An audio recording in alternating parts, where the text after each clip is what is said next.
जय श्री कृष्ण प्रिय पाठकों। आशा करते हैं कि आप सभी स्वस्थ और प्रसन्न होंगे। आज हम आपके लिए एक प्रेरणादायक पौराणिक कथा लेकर आए हैं जो ये सिखाती है कि वासना और अहंकार का परिणाम सदैव विनाशकारी होता है। ये कथा है हिरण्यकशिपु के वंशज सुंद और उपसुंद की। आइए इसे विस्तार से जानते हैं।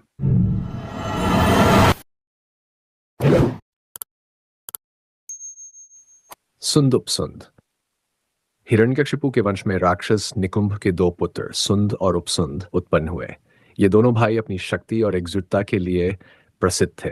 उनका आपसी प्रेम इतना गहरा था कि उन्हें दो शरीर एक आत्मा कहा जाता था। उनके स्वभाव, रुचि और विचार समान थे। वे हर कार्य एक साथ करते थे और एक दूसरे को खुश रखने का पूरा प्रयास करते थे। अमरत्व की इच्छा और कठोर तपस्या, अमर होने की इच्छा से दोनों भाइयों ने कठोर तपस्या करने का निर्णय लिया। वे विंध्याचल पर्वत पर गए और केवल वायु का सेवन करते हुए ध्यान मग्न हो गए। उनकी तपस्या इतनी कठोर थी कि उनके शरीर पर मिट्टी जमा हो गई। उन्होंने अपने मांस को काट काट कर हवन में अर्पित किया। उनकी तपस्या इतनी गहन थी कि देवताओं ने उन्हें विचलित करने के लिए अनेक प्रयास, लेकिन सब विफल रहे। अंततः उनकी तपस्या से प्रसन्न होकर ब्रह्मा जी प्रकट हुए और वरदान मांगने को कहा। वरदान प्राप्ति। सुंद और उपसुंद ने ब्रह्मा जी से अमृत का वरदान मांगा, लेकिन ब्रह्मा जी ने इसे देने से इनकार कर दिया। तब उन्होंने यह वरदान मांगा कि उनकी मृत्यु केवल एक दूसरे के हाथों हो।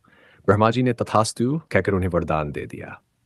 तीनों लोकों पर विजय और अत्याचार। वरदान प्राप्त करने के बाद सुंद और उपसुंद ने तीनों लोकों को जीत लिया। देवता, यक्ष, गंधर्व और नाग उनके भय से भाग खड़े हुए। उन्होंने यज्ञ, पूजा और वेद पाठ पर प्रतिबंध लगा दिया। राक्षसों ने ऋषियों के आश्रम जला दिए और ब्राह्मणों को मारना शुरू कर दिया। इस कारण यज्ञ, हवन और धार्मिक क्रियाएं बंद हो गईं। ब्रह्मा जी का समाधान। तिलोत्तमा का निर्माण। देवता और ऋषि राक्षसों के अत्याचारों से परेशान होकर ब्रह्मा जी के पास गए।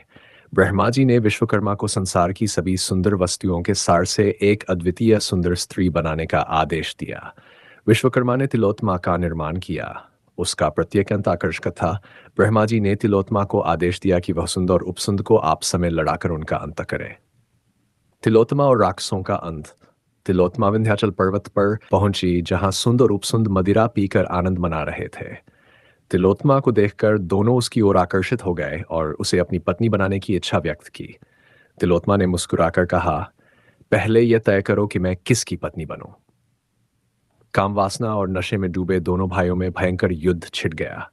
अंततः एक दूसरे के हाथों वे मारे गए। कथा से सीख। इस कथा से हमें यह सीख मिलती है कि वासना और अहंकार विनाश का कारण बनते हैं। तिलोत्तमा ने न केवल देवताओं को उनके अधिकार लौटाए, बल्कि यह भी प्रमाणित किया कि बुद्धिमानी और धैर्य से किसी भी संकट का समाधान संभव है।